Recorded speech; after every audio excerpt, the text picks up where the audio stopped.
오소서 성령님, 새로 나게 하소서. 오히려 완성하러 왔다. 안녕하세요. 어제보다 많이 나와주셔서 기쁩니다. 우리 온라인으로 미사 참여하시는 교회 여러분들 잘 지내고 계시죠? 자, 잘 지내실 거라고 믿습니다. 오늘 복음에서 예수님께서는 율법과 예언서를 완성하러 오셨다라고 이렇게 말씀하십니다. 율법이라는 것은 우리가 탈출기에서 잘 알 수 있는 것처럼 이집트를 탈출하고 나서 하느님과 지속적으로 관계를 맺기 위해서, 또 하느님 안에 머물기 위해서, 하느님이 어떤 분이신지 계속해서 알아나가기 위해서, 또 구원을 얻기 위해서 인간이 최소한으로 이 정도는 지켜야 하느님 안에 머물 수 있다라고 주어진 생명의 길입니다. 그리고 이 예언서는요, 보통 예언문학을 읽어보면 인간이 율법 안에 머물고 있음에도 불구하고 하느님을 잃어버리는 경우들이 종종 있습니다. 그때마다 하느님께서 누구를 보내셨죠? 바로 예언자들을 보냈습니다. 그래서 지금 이 순간 우리와 함께 계시는 하느님을 바라보고 다시 하느님 안으로, 또 내가 하느님의 은총 안으로 머물 수 있는 길이 무엇인지를 말씀해 주시는 생명의 말씀, 이것을 상징합니다. 자, 우리 한번 생각해 봅시다. 규칙 없는 사회가 이 세상에 존재할까? 가정 안에서도 지켜야 할 규칙들이 있고, 학교나 일터에서도 분명히 규칙들이 있습니다. 사람과 사람 사이에서도 기본적으로 지켜져야 할 예의라는 게 있고요. 심지어 누군가의 관계가 아니라 내 자신 스스로도 내가 보다 나은 삶을 위해서 내 나름대로 규칙들을 막 만들어내기 시작합니다. 예를 들면 내일 아침부터는 하느님을 만나기 위해서 새벽에 꼭 성체조에 나가야지, 이런 식으로 누군가가 뭐라고 하지도 않았음에도 불구하고 스스로 규칙을 정하기도 하죠. 우리가 이런 삶의 모습을 통해서 알 수 있는 것처럼 규칙은 나를 올가매기 위해서, 나의 삶이 짐처럼 느껴지게 하기 위해서 규칙이 만들어지는 게 아니라 내가 보다 나은 삶을 살기 위해서, 또 내가 보다 값지고 기쁘고 행복한 삶을 살기 위해서 규칙들이 생겨나게 됩니다. 사람과 사람 사이에서 규칙들이 존재하게 되는 이유도 상대방을 존중하고 나도 존중받고, 또 서로 갈등이 생기지 않게 되고 또 차별이 생기지 않게 하기 위해서 규칙들이 만들어지게 됩니다. 그러니까 우리는 우리 신앙을 떠나서 먼저 우리들의 일상의 삶 안에서 규칙이 갖고 있는 의미가 무엇인지 잘 생각해 볼 수 있죠. 보다 나은 삶을 위해서, 보다 기쁜 삶을 위해서, 보다 내가 의미 있게 살기 위해서, 존중받기 위해서, 사랑받기 위해서 규칙들이 만들어진다는 것을 알 수 있습니다. 자, 하느님과의 관계도 마찬가지입니다. 하느님께서는 우리가 짐처럼 막 억지로 신앙생활하고 항상 나는 죄인입니다 고백하게 하기 위해서 계명과 율법과 또 당신의 말씀을 우리에게 주시는 것이 아니죠. 하느님과 내가 좋은 관계를 맺게 하기 위해서, 하느님께서 인도하시는 생명과 구원을 얻게 하기 위해서, 하느님이 얼마만큼 나를 사랑하시는지를 느끼게 하기 위해서 가장 최소한의 규칙들, 곧 계명과 율법, 그리고 내가 정말로 그 안에서 하느님을 만나기 위해서 필요한 생명의 말씀들, 오늘 복음으로 따지면 예언서, 그런 생명의 말씀들을 우리에게 주고 계십니다. 내가 율법이나 예언서들을 폐지하러 온 줄로 생각하지 마라. 폐지하러 온 것이 아니라 오히려 완성하러 왔다. 자, 예수님께서 완성하신 율법과 예언서는 무엇인가? 계명 하나하나를 어기기만 하면 너 죄인이야, 너 죄인이야, 너 무슨 죄 졌어, 무슨 죄 졌어, 이거는 예수님이 완성하신 방법이 아닙니다. 내일 복음부터 예수님께서 완성하시는 율법과 예언서가 무엇인지 계속해서 선포되기 시작하는데요, 지켰다라는 이 생각의 틀에서 벗어나서 하느님께서 주신 그 계명 안에 담겨져 있는 하느님의 마음을 헤아리게 만드는 것, 이게 바로 예수님께서 원하시는 완성의 방법입니다. 우리 천주교 신자들에게는 오늘 그 매일 미사도 제가 읽어보니까 거기 복음 해설에도 나오더라고요. 죄가 딱 두 개밖에 없는 것 같습니다. 주일 미사 빠진 죄, 이밖에 알아내지 못한 죄. 예. 그 두 개만이 하나님께 고백되는 죄입니다. 자, 이거를 뭐라고 이야기하는 게 아니라 그만큼 하나님의 계명에, 하나님의 말씀에 무관심하다는 거죠. 유다인들은 너무나 철저하게 지켜서 그러므로 인해서 하나님을 잃어버리게 되었고, 우리 천주교 신자들은 너무나 무관심해서 하나님을 잃어버리게 된 것 같습니다.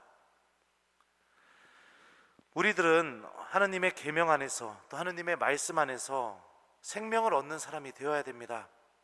예수님께서 완성시켜 놓으신 이 하나님의 마음을 헤아리고, 하나님께서 그 계명과 말씀들 안에서 우리에게 은총을 주고 계시다는 것을 우리들도 체험하는 것이 필요합니다. 오늘 일독서에서 바오로 사도는 이렇게 이야기합니다. 하나님께서 우리에게 새 계약의 일꾼이 되는 자격을 주셨습니다. 이 계약은 문자가 아니라 성령으로 된 것입니다.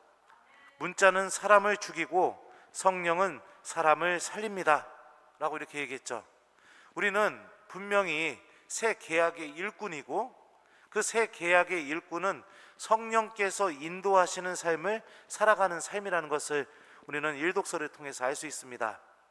성령께서 우리에게 오셔서 무엇을 하시는지 우리 성령 강림 대축일 전에 계속해서 선포됐던 요한복음 말씀을 통해서 기억할 수 있겠죠. 하나님의 말씀이 생각나게 해주고, 무엇이 죄인지, 또 의로움에 관해서 무엇이 잘못됐는지, 심판에 관해서 무엇이 잘못됐는지를 명확하게 알려주시면서 우리가 하나님을 잘 바라보고 따라갈 수 있게 도와주시는 것, 이게 바로 성령께서 우리를 살리시는 방법입니다.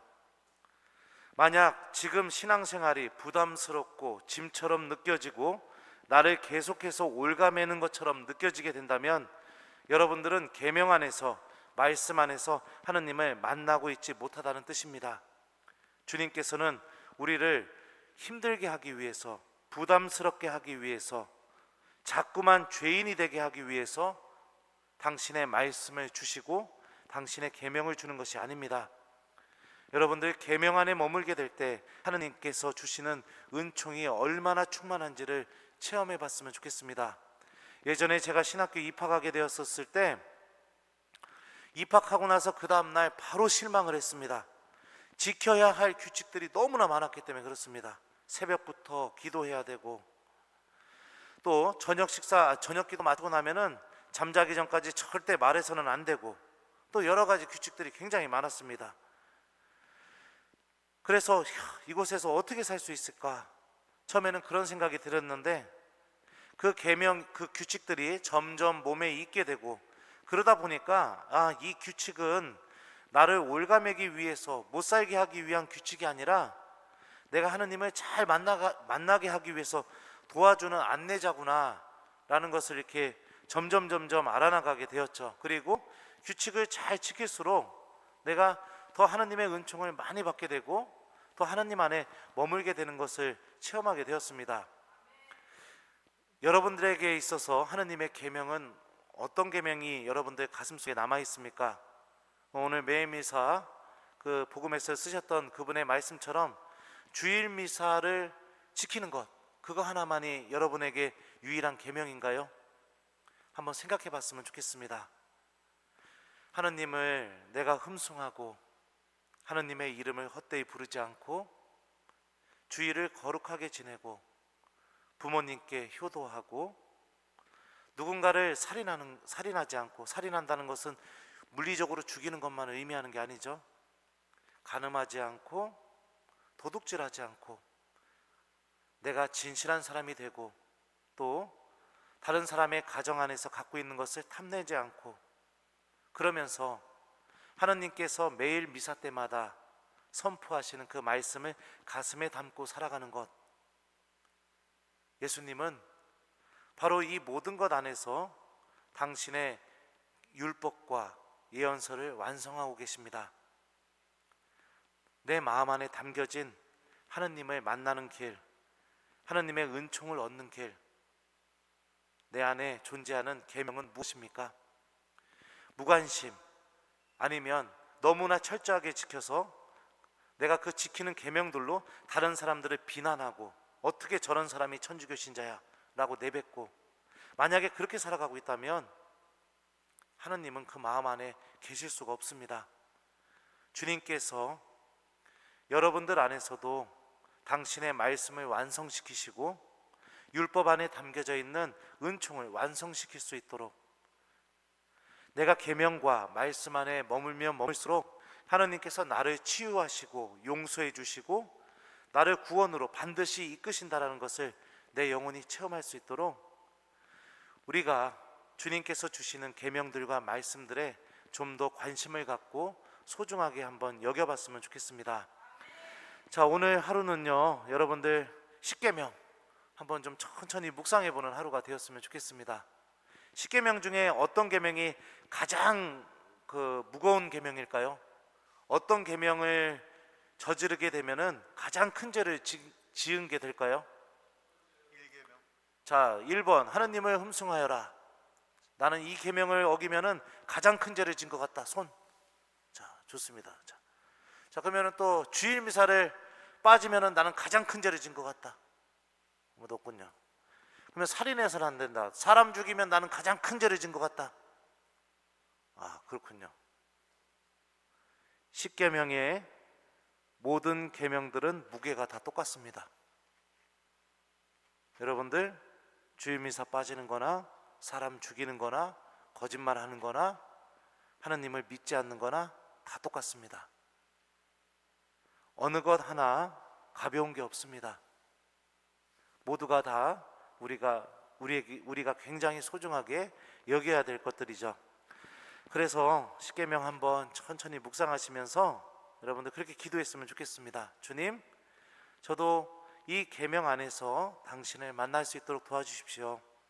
당신의 마음을 제가 체험하고 이 계명 안에 머물며 이웃들을 사랑하고 하나님을 사랑할 수 있는 당신의 자녀가 될 수 있도록 도와주십시오 라고 이렇게 오늘 기도하면서 십계명도 좀 잘 지키고 묵상해보는 오늘 하루가 되었으면 좋겠습니다.